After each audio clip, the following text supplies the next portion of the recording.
My wife went out with her best friend and forgot about our date. When confronted, she declared her gay best friend was her soulmate. My wife, Emily, met her best friend, Chuck, in high school. Chuck first came out as gay to Emily. Emily was in fact really supportive. A year or so later, Chuck came out to his parents. They disowned him. Chuck ended up living with Emily and her parents for the rest of high school. My wife and I started dating after college. She told me all about Chuck and how close they were. She treated him like a brother. I met Chuck. We got along easily and became friends. Chuck is a good guy. At that time, Chuck was dating a guy. They moved in together about the same time Emily and I got engaged. We've been married for a total of 5 years. I worked as a project manager and took on a year-long project in another city.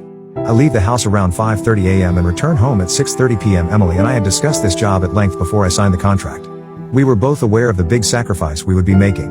This is worth my while because I would be making way more money than anticipated. After this project, we could afford to pay off our student loans and start trying for a baby. In March, Chuck caught his boyfriend cheating. He was devastated. Emily immediately volunteered for him to move in with us. I was okay with him moving in. However, I was irritated that Emily didn't consult with me. Chuck was in a bad shape, and Emily lavished him with love and attention. That was alright with me. I would have done the same thing for my best friend. But as time passed, I observed that things had shifted. For example, sometimes I come home from work and there is no one there. They either went to the movies or had dinner together. They may not have any romantic feelings for each other, but it's awful to feel excluded and left out. Several things transpired the last few weeks. We went to a party. An acquaintance made a joke about Chuck being our third wheel. Emily stated, "Chuck is not the third wheel." I said, "What? I've known Chuck longer than I've known you," she exclaimed. Emily and Chuck went out dancing about a week later.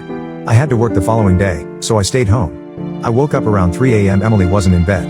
I went out to find her and Chuck fast asleep on the couch with the TV on. Both of these events made me uneasy. I also realized I had been working so much that I was just sort of letting Emily and Chuck do everything together. I hadn't planned a date night in a long time. I decided I needed to be more proactive. And so, I had our date night planned for Friday.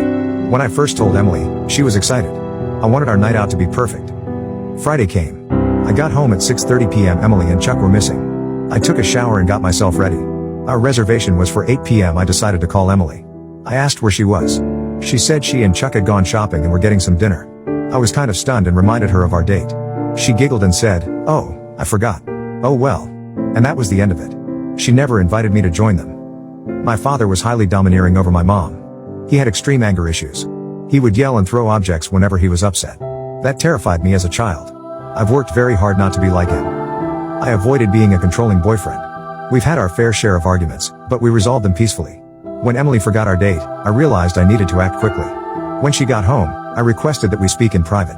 I wrote down everything I wanted to say. I began by expressing that I loved Chuck and that he was always welcome in our home, but that I thought our marriage was failing. We needed to work on ourselves. Emily exploded. She mistook my concern as an attack on her best friend.